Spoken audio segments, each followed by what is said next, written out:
Hey guys, welcome to day 6 of the September series. I'm a little tired this morning and a tiny bit hungover, but I'm so excited to start this bad boy today. I think we are gonna go to the beach, and go fishing. Well, I'm not fishing, but I'm gonna sit and read. Last night we saw 3,000 Years of Longing, and it was so good, and I feel like there's gonna be aspects in that movie that are similar to this movie.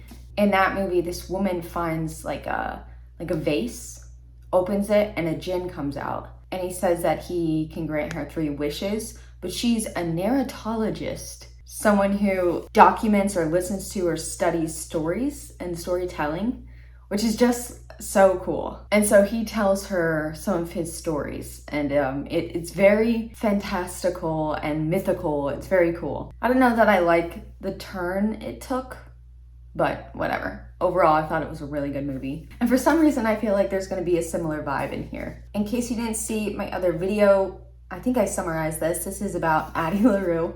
I think she makes a deal. I don't know if it's like a djinn or a devil or something like that. She can live forever, but no one will remember her. And then one day, after like 300 years, someone finally does remember her. So I'm guessing we're gonna get the origin story of Addie mixed with the present day.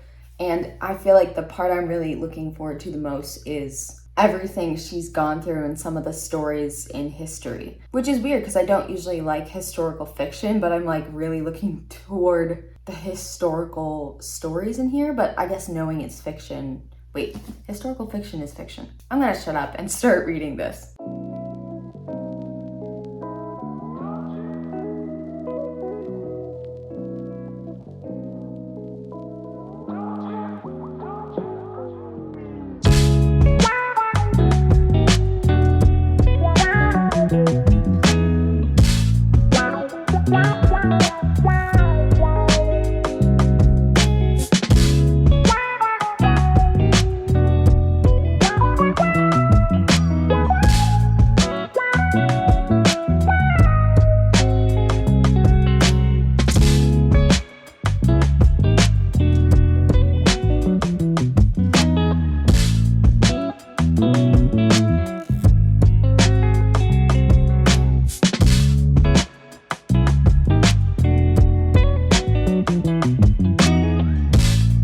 Okay, I finished part 1. I only read like 88 pages. It's so funny because whenever I go to the beach or something, I always expect to read so much just because I'm there for a long time. But then it's like I'm looking around so much and I pet random dogs that come by. And anyway, I'm really liking it so far, and it's way more complicated, the invisibility of Addie LaRue, than I thought it was going to be. I was under the impression that people wouldn't remember her face, but it's actually way more magical than that. People forget that she is there as soon as they leave the room. I don't know exactly how it works or even if we're gonna get a specific explanation, but like someone will be talking to her, like even her own parents, after she made this deal with this guy. They don't know who she is, and she's trying to explain like, I'm your daughter. They'll get the door and they'll come back and be like, who are you? Why are you in my house? They don't remember having the conversation with her at all. In another scene, she is like staying at some random hotel and she spills a little bit of wine, and you see that it like comes out of the couch, like it disappears, like she wasn't even there. So she can't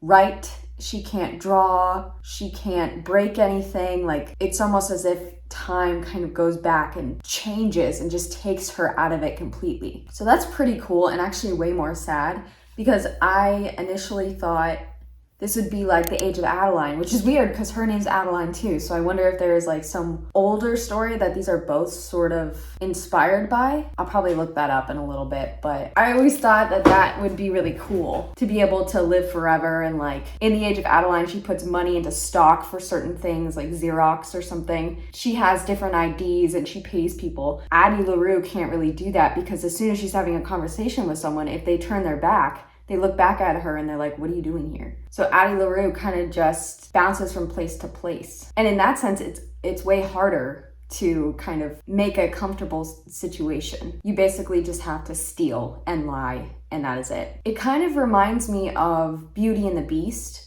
because Addie is from France. She doesn't want to get married. That's why she makes this deal with this devil. She wants more from life. But then it turns into, instead of like Belle, she kind of turns into the Beast, because the Beast in Beauty and the Beast, I think he and all of the people in his castle are forgotten. No one remembers them at all. Like they didn't even exist. So I like the fantastic element to this. I thought it was more going to be sci-fi, because the age of Adeline is it's a biological thing that happens to her, or a electromagnetic, I don't know. There's like a big scientific explanation for what happened, and this is actually like a mythology. In part 1, we mostly get sort of a explanation of what is going on and what the initial thing that happened to her, and how Addie has gotten herself into this predicament. And at the very end, she meets this person who recognizes her. I think the other thing I really like about the stories of the Age of Adeline, or stories where someone is, what is the word where you can't die? Immortal. Like even the Cullens in Twilight, I always find it fascinating to think about how technology was back then, because I think she was born in 16 something, so a long time ago. Addie has seen different technology come up, and she's talking about how the greatest technological advance for her has been movie theaters and movies and being able to watch them. So enjoying this so far. We'll see how far I can get into it today. Guys, I am halfway through. I made it to part 4, which is exactly halfway through, which is pretty cool. I like it when books do that. I read to page 221. I'm a little surprised because the more I read, the less I like it. And it's actually shocking. I really love reading detailed things. I like slow-paced things. So I don't know what it is that for some reason I'm getting frustrated with this. I think there's just, it's not that it's too long or there's too much, but at the same time, it is kind of that there's too much. There's a little too much detail, a little too much stuff that I don't think is pivotal to the writing, and it's kind of weighing it down. And I thought maybe it was just me and I was gonna have to be like, oh, guys, sorry, I'm an idiot and I just don't get it. But I remember feeling this way when I tried to read The Night Circus, and I got about halfway through before I was like, I think this is beautifully written. I think this is interesting, but I don't give a shit. Sorry, that was a little violent, but I just could not keep reading it. I don't know why, because like I said, it wasn't bad at all. I could tell that it was objectively good, like a good book. So I don't know. It is, I guess, just me. But right at the last page, I've been waiting for, I don't know if it was supposed to be a big twist, because I'm pretty sure everyone saw it coming. There has been a mystery afoot, and I've just been waiting to find out about it. So we just got teased something right there. So now it's like, it makes me want to continue, but I'm scared that if I continue in this weird, frustrated mood I'm in, that I will DNF it. And I don't want to DNF it because literally everyone likes this book. So I found the audiobook from my library. I think I'm gonna try it while I'm working tomorrow, so that'll give me something to listen to. And Julia Whelan narrates it, and I love her. This is the first time I'm reading V.E. Schwab. I always feel so funny saying that last name though. I have seen That Vicious series, and I was very curious about it. So if you like that and this, which one would you say you like better? I don't know whether to start something new now. Maybe I'll try a couple first chapters of books. But I also, I didn't end up seeing House of Dragon last night on Sunday, so we're probably gonna watch that. Yesterday though, I saw this post on Instagram about horoscopes and what you should read next. And for Gemini, I saw The Honeys, and that's one I have here that I've been wanting to start. This is about Mars, and his twin sister Caroline is killed or dies. She goes to this fancy Aspen Conservatory summer academy, and so Mars ends up going there, and his sister was in this group of girls called the Honeys, which you know what I'm thinking right now. I'm thinking immediately of the bunnies. Someone close to this person's dead, they go to the school, and there's a cultish group of girls. I'm feeling like this book is going to be Summer Sons and Bunny put together. I think I gave both of these 4.5 stars. And so this is either gonna be so good and give me everything I wanted, or it's gonna feel, because it's so closely comparable, not as great. Not to be so negative, but look at this, the end pages. I don't know if you can tell, There's like a honeycomb texture to it. It's so cool. There's also a little bee. So I'm very intrigued. And because it is, I think, technically YA horror, I hope it goes all the way horror and doesn't pull its punches back. Is that what the phrase is? I don't know. So let me read the first sentence. Maybe I'll read a chapter or two. Not to you, but like to myself. This is dedicated to the girls who took me in when the boys kicked me out. Chapter 1, my sister wakes me with a whisper. Okay, the first chapter is only 6 pages, so I'm gonna read it real quick and let you know what I think.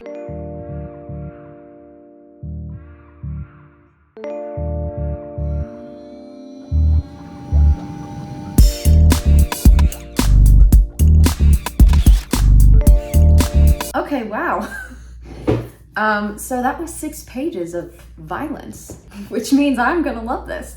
It starts off with our main character, Mars. His sister wakes him up and she's trying to kill him. Their dad is trying to drag her off of him, but then she starts attacking him. And then I think the end, she must die right there. So she must be dead.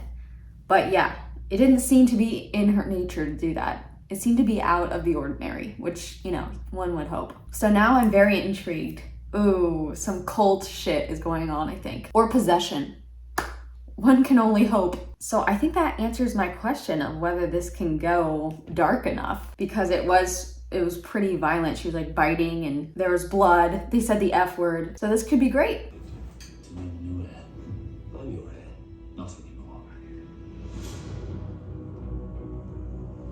Okay guys, it's time to wrap it up. It is a school night. What did you think of that episode of House of Dragon if you watched it? Because I don't know, it was kind of slow, right? I'm such a Debbie Downer today with my books and TV, my God. Okay, my stats for today.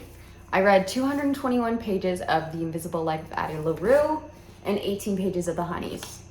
3 chapters. I'll talk about this more tomorrow. In total today, I read 239 pages. So far in this challenge, I've read 1,232 pages and I've finished 4 books. So that's the update. I'll see you tomorrow and hopefully I can finish these 2. I feel like I'm getting to the point in this challenge already where I'm like, Allie, why are you doing this? This is so boring. But I'm just going with it because these moods always turn around and I already said I was gonna do it. So I will see you tomorrow. Thank you for watching. Goodbye.